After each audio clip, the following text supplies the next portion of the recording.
Hello friends, good morning all of you. आपका subject simplified में स्वागत है।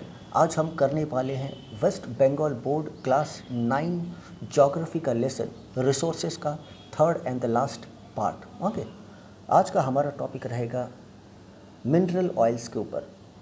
Mineral oils, okay, so we will discuss the formation of mineral oils. सबसे पहले discuss करते हैं पेट्रोलियम के बारे में। ओके, पेट्रोलियम आया है लैटिन के वर्ड पेट्रा से। ओके, पेट्रोलियम आपका आया है लैटिन वर्ड पेट्रा से, जिसका मतलब होता है रॉक, एंड ओलियम का मतलब होता है oil.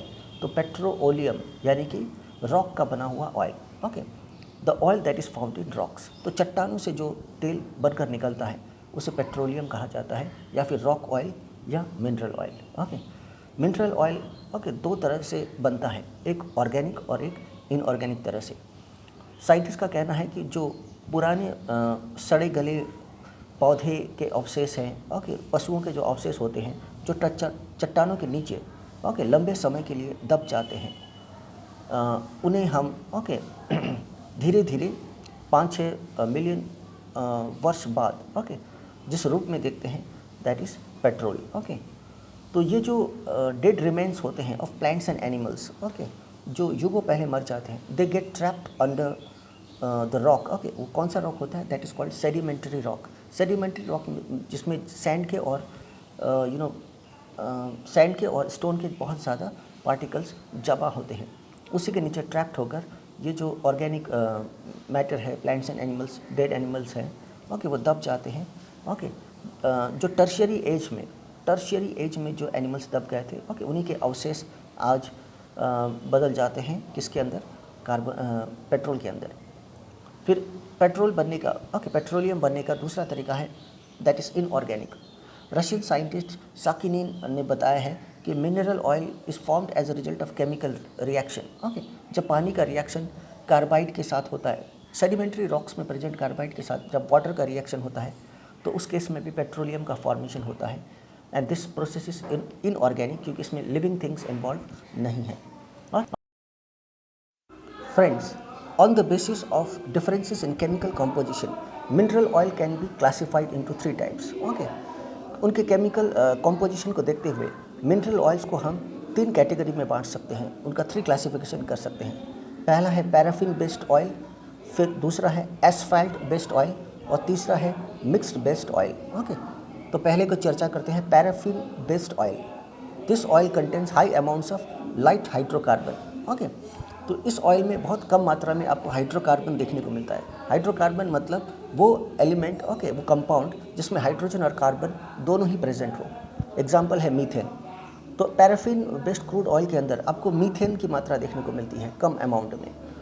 Petrol, wax and high grade lubricating oil are derive from this. Okay, तो इसी पैराफिन ऑयल से हम पेट्रोल को डिराइव करते हैं, वैक्स निकालते हैं जो मोम का काम करता है, और high grading lubricating oil, okay, जो मशीनों में लगाते हैं उनको स्मूथ बनाने के लिए। तो लुब्रिकेटिंग ऑयल, पेट्रोल, वैक्स, ये सब पैराफिन से निकलता है। ओके, दूसरा जो है वो है asphalt based crude oil. Okay, asphalt based, ये चिपचिपा होता है नेचर में और ये काले रंग का होता है। ओके, ये भी हाइड्रोकार्बन है, लेकिन बहुत भारी मात्रा में इसमें हाइड्रोकार्बन कंपाउंड प्रेजेंट होता है। Its use is comparatively less, और लार्ज क्वांटिटीज ऑफ एसफाल्ट और bitumen are obtained from it. Okay, तो एसफाल्ट बेस्ड क्रूड ऑयल से आप भारी मात्रा में एसफाल्ट या फिर बिटुमिन का प्रोडक्शन कर सकते हैं। बिटुमिन बेसिकली जो रोड कंस्ट्रक्शन में जो हम ब्लैक कलर का जो स्टिकी लिक्विड यूज़ करते हैं, ओके, वो एक्चुअली आपका बिटुमिन होता है, और ये आपके एसफाल्ट से निकलता है, एसफाल्ट ऑयल से निकलता है। ओके, फिर तीसरा है mixed based oil. Okay, mixed based crude oil, this is of a medium quality. Okay, तो इसमें कम मात्रा में हाइड्रोकार्बन रहता है। Both heavy and light types of oil are mixed and this type of oil is used as fuel. Okay, तो इसमें heavy oil और लाइट ऑयल दोनों तरह का मिक्स्ड रहता है, इसलिए इसे मिक्स्ड बेस्ड क्रूड ऑयल कहते हैं। और ये ज़्यादातर फ्यूल की तरह यूज़ होता है, और ओके, गाड़ियों में ईंधन की तरह इसका यूज़ होता है। And it can be also used as a lubricant. Lubricant मतलब किसी मशीन में अगर जंग लग गया हो, या वो मशीन ओके उसके पार्ट्स स्मूथली नहीं चल रहे हों, तो उनको लचीला स्मूथ बनाने के लिए ल्यूब्रिकेंट की तरह भी इसका यूज़ होता है।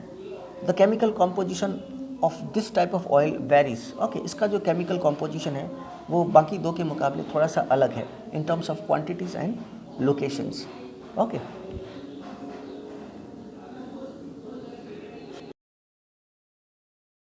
फिर बात करते हैं फ्रेंड्स ONGC के बारे में। ONGC का फुल फॉर्म है oil and natural gas corporation limited. It was established in the year 1956। इसकी स्थापना हुई थी 1956 में और ये एक सरकारी संस्था है। Okay, it is a government organization. इसका हेडक्वार्टर है वसंत कुंज, न्यू दिल्ली में। ओके, तो इसका हेडक्वार्टर है वसंत कुंज, न्यू दिल्ली में। पहले जो इसका मुख्यालय यानी कि हेडक्वार्टर था वो देहरादून, उत्तराखंड में था। इसका महत्व क्या है? ओके, इस संस्था का ONGC का इम्पोर्टेंस क्या है? This organization carries out surveys. Okay, ये सर्वेस कैरी आउट करती है, मतलब ये ऐसी जगहों को चुनती है जहाँ से कि हम मिनरल ऑयल और नेचुरल गैसेस को एक्सट्रैक्ट कर सकते हैं, निकाल सकते हैं।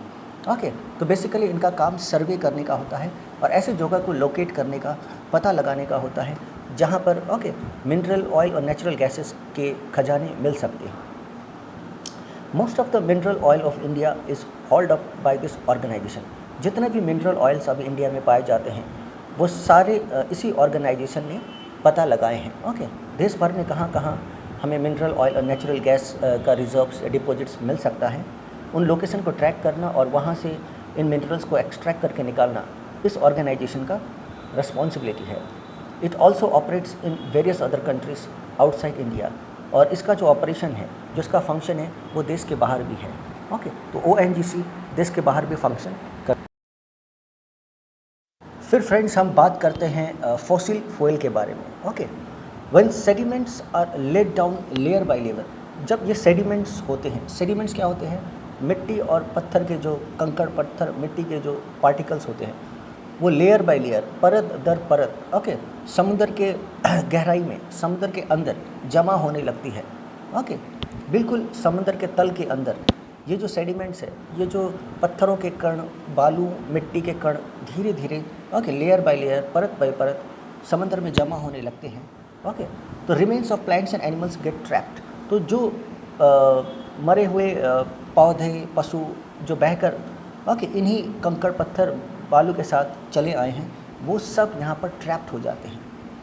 तो धीरे धीरे as a result of pressure exerted by the overlying horizontal layers, तो जो लेयर्स परत बाय परत जो इन पार्टिकल्स का लेयर बना है, उन लेयर के तले दबकर ये जो ऑर्गेनिक मैटर है, मरे हुए पौधे और पशु हैं, ओके, इनके ऊपर हीट और प्रेशर का दबाव पड़ता है। एक्सेस ऑफ हीट और इंटेंस प्रेशर की वजह से धीरे धीरे ये फॉसिल में बदल जाते हैं। ओके, तो ये ऑर्गेनिक मैटर जो है, जो मरे हुए पौधे और पशु हैं, ओके, जो कि आपके चट्टानों के नीचे या फिर गहरे समंदर के नीचे, ओके, बालू और मिट्टी के नीचे, सेडिमेंट्स के नीचे दबे हुए हैं, ओके, वो धीरे धीरे फॉसिल में तब्दील हो जाते हैं। Over long periods of time this fossil leads to the formation of coal. तो जब हीट और प्रेशर का इंटेंस रिएक्शन होता है और लंबा वक्त बीत जाता है, तो धीरे धीरे ये ऑर्गेनिक मैटर डिकम्पोज होके कोल का रूप ले लेती है। Okay, it becomes coal. Mineral oil and natural gas are produced from their oceanic microorganisms. और जो मिनरल ऑयल है और नेचुरल गैस है, समंदर में ही रहने वाले जो प्राणी होते हैं, उनके मरने पर जब वो समंदर के नीचे दब जाते हैं, तो फिर मिनरल ऑयल और नेचुरल गैस का प्रोडक्शन होता है।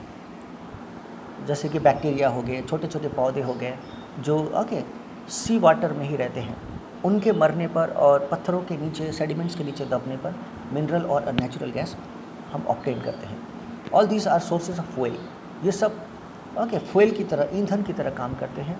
And they are derived from fossils, क्योंकि ये फॉसिल से आया है। फॉसिल मतलब जो मरे हुए प्राणियों के जो अवशेष पत्थरों में दबे होते हैं, ओके, उन्हें हम फॉसिल्स कहते हैं। तो इन्हीं फॉसिल से मिलने वाला जो फ्यूल है, ओके, उन्हें हम फॉसिल फ्यूल कहते हैं।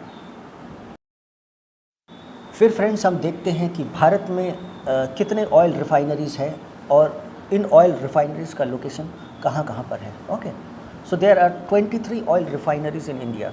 23 ऑयल रिफाइनरीज़ भारत के अंदर हैं and they are undertaken in the government and private sector, जहाँ पे सरकारी और निजी क्षेत्र दोनों ही इन ऑयल रिफाइनरीज़ को चलाती हैं। Okay, both government and private sector run this refineries और there are 23 oil refineries. Okay, तो उनकी लिस्ट मैं आपको बता दूँ।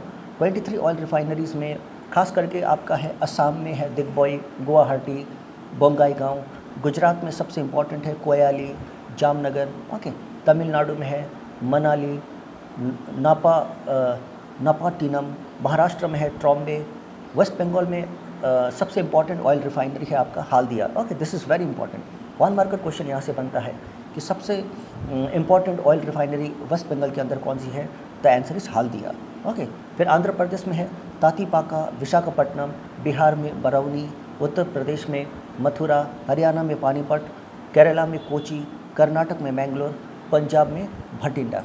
ओके, ये सब प्रमुख जगह हैं जहाँ पे ऑयल रिफाइनरीज लोकेटेड है। ओके, ऐसे और भी नाम हैं लेकिन मेजरली आपको इन्हीं को याद करना है।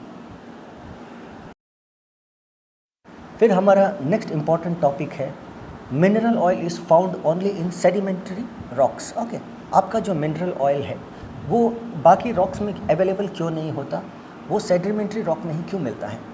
तो according to geologist the remains of oceanic organisms are prone to much heat and pressure. Okay, geologists, भूगोल शास्त्री जो हैं, जो जियोलॉजिस्ट्स हैं, उनका कहना है कि जो ओसेनिक ऑर्गेनिज्म, समुद्री जीव का जो अवशेष होता है, जो रिमेन्स होता है, they are more prone to heat and pressure by the laying down of sediments. Okay, तो हीट और प्रेशर का असर इन्हीं सेडिमेंट्स पर होता है, यानी कि जो कंकड़, पत्थर, धूल, मिट्टी जो होती है उन्हें हम सेडिमेंट्स कहते हैं। ओके, इन्हीं में दबकर ये जो ओसेनिक ऑर्गेनिजम्स है, ओके, सड़ते और गलते हैं और हीट और प्रेशर का इन पर असर होता है। तो इसीलिए सेडिमेंट्स का फॉर्मेशन होना ज़रूरी है, क्योंकि जब धूल मिट्टी बहकर आती है तो वो अपने साथ मरे हुए पत्ते, सड़े हुए पत्ते, कीट पतंग और बहुत सारे पशुओं को, मरे हुए पशुओं को अपने साथ बहाती हुई ले आती है। ओके, तो इन्हीं सेडिमेंट्स में, इन्हीं कंकड़ पत्थर में ट्रैप्ड होकर हीट और प्रेशर का असर से ये कोल बनते हैं, ऑयल बनते हैं। ओके, इसीलिए हम ये कह सकते हैं कि ये सेडिमेंट्री रॉक्स नहीं दिखते हैं, they are ultimately converted to a liquid form. Okay, तो जब हीट और प्रेशर का असर होता है तो धीरे धीरे ये लिक्विड फॉर्म में कन्वर्ट होता है। Water, oil and gas are trapped in between the sandstone and limestone, being a more porous rock, are usually the storing places of oil. This is the reason why mineral oil is found only in sedimentary rocks. Sedimentary rocks के अंदर, okay, sandstone और limestone ऐसे दो पत्थर होते हैं जो porous होते हैं। पोरस मतलब उनके अंदर टाइनी टाइनी होल्स होते हैं और इन्हीं होल्स में जो ऑयल, ओके, मरे हुए पशुओं और पौधों से जो ऑयल तैयार हुआ है वो इन्हीं लाइमस्टोन और सैंडस्टोन के अंदर ट्रैप्ड हो जाते हैं और यहीं से ऑयल हमको मिलता है। फिर हमारा नेक्स्ट टॉपिक है petroleum is called liquid gold. Okay, petroleum को हम लिक्विड गोल्ड कहते हैं। Gold is expensive and widely used. हम जानते हैं गोल्ड बहुत एक्सपेंसिव है और बहुत ज़्यादा इसका उपयोग होता है, यूज़ होता है। उसी तरह petroleum is also an important fossil fuel. Okay, इसका भी यूज़ बहुत ज़्यादा है। पेट्रोलियम हमारे लिए इम्पॉर्टेंट फॉसिल फ्यूल है because it is used for running cars, buses, trucks, railway engine, ships and steamers. तो बहुत सारे ट्रांसपोर्टेशन में हम पेट्रोलियम का यूज़ करते हैं। तो इसके मल्टी यूजेस की वजह से हम इसे लिक्विड गोल्ड मानते हैं। ओके, जैसे गोल्ड वैल्यूएबल होता है उसी तरह से पेट्रोलियम भी आपका वैल्यूएबल होता है because of its multiple uses.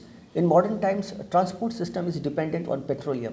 आज का जो दौर है, ओके, इसमें ट्रांसपोर्ट सिस्टम पूरी तरह से पेट्रोलियम पर आधारित है। It is because of this important values of petroleum we compare petroleum to gold. Okay, इस वजह से हम पेट्रोलियम को गोल्ड के साथ तुलना करते हैं और इसीलिए पेट्रोलियम का दूसरा नाम हमने दिया है लिक्विड गोल्ड। ओके, बिकॉज जैसे गोल्ड वैल्यूएबल है उसी तरह से पेट्रोलियम की भी आज बहुत ज़्यादा वैल्यू है। खास करके जो ट्रांसपोर्ट सेक्टर है और ट्रांसपोर्टेशन के क्षेत्र में इसकी बहुत ज़्यादा उपयोगिता है। फिर फ्रेंड्स हम बात करते हैं दो बड़े बड़े जहाज़ों की। ओके, टू फ्लोटिंग वेसल्स जिनका नाम है सागर सम्राट और Sagar Vikas. Two floating vessels और ships on platforms, these are used for drilling oil. Okay, तेल को एक्सट्रैक्ट करके, ड्रिल करके समंदर से बाहर निकालने के लिए हम दो बड़े जहाज़ों का यूज़ करते हैं। वेरी वेरी इंपॉर्टेंट, इनके नाम है सागर सम्राट और सागर विकास। ओके, सो ये दो जहाज़ है हम ऑयल को ड्रिल करने के लिए यूज़ करते हैं। Okay, from the sea bed, बिल्कुल समुद्र का जो तल होता है वहाँ से हम ऑयल को एक्सट्रैक्ट करते हैं। और ये जहाज़ आपको देखने को मिलेगा इन द मुंबई दरिया region and this are called Sagar Samrat and Sagar Vikas. This two vessels are responsible for gas drilling and exploiting the largest quantity of mineral. जितना भी मिनरल ऑयल जो भारी मात्रा में इंडिया में मिलती है, अधिकांश जो है वो इन्हीं 2 जहाज़ों से हम निकालते हैं। ओके,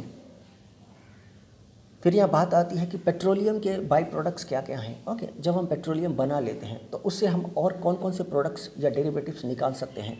तो पेट्रोलियम से बनने वाले प्रोडक्ट्स हैं आपके asphalt, naphtha, carbon black, Vaseline, okay, जो कॉस्मेटिक्स में ज़्यादा यूज़ होता है।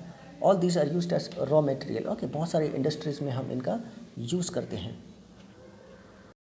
नेक्स्ट टॉपिक है हमारा sources of conventional energy. Okay, conventional energy, okay, ये क्या होती है? ऐसी एनर्जी जिनका उपयोग हम लंबे समय से करते आ रहे हैं। ओके, युगों युगों से जिन एनर्जीज़ का हम यूज़ करते आ रहे हैं, दे आर कन्वेंशनल एनर्जी। और इनका सोर्सेस क्या है, ये हमें कहाँ से प्राप्त होता है? Okay, for example coal and mineral oil, इनको हम कन्वेंशनल एनर्जी कहते हैं। ओके, बात करते हैं advantages of using conventional sources of power. Okay, तो conventional sources of power, conventional energy, okay, इसका हमें क्या क्या एडवांटेज है? Easy to access. Easy to access मतलब हम आसानी से ऐसे सोर्सेस तक पहुंच पाते हैं। ओके, और उनको एक्सट्रैक्ट करके बाहर कर सकते हैं, क्योंकि हमारे पास अप्रोप्रिएट टेक्नोलॉजी है इनको, ओके, एक्सट्रैक्ट करके निकालने की। And it is easily accessible, मतलब इनकी पहुंच बहुत आसान है। हमें ऐसे स्थानों में पहुंचने में कोई दिक्कत नहीं होती जहां से कि हम कन्वेंशनल सोर्सेस ऑफ एनर्जी को प्राप्त कर सकें। दूसरा इसका एडवांटेज है ईज़ ऑफ ट्रांसपोर्टेशन। ओके, इससे ट्रांसपोर्टेशन बहुत आसानी होती है। Even if any country does not possess a particular source of energy, it can import that energy from another country. यदि देश के पास कन्वेंशनल सोर्सेस नहीं है तो वो विदेशों से भी इसको ट्रांसपोर्टेशन के माध्यम से मंगा सकती है। ओके, इम्पोर्ट कर सकती है। तो ये इसका दूसरा एडवांटेज है। ओके फ्रेंड्स, ये वीडियो काफ़ी लंबा हो गया है। आई डोंट थिंक मैं पूरा लेसन इस वीडियो में कवर कर पाऊँगा, तो मैं कोशिश करूँगा कि अगले सेशन में, ओके, मैं वीडियो का लास्ट पार्ट बनाऊँ और रिसोर्सेस नाम के इस लेसन को कंप्लीट करूँ। ओके।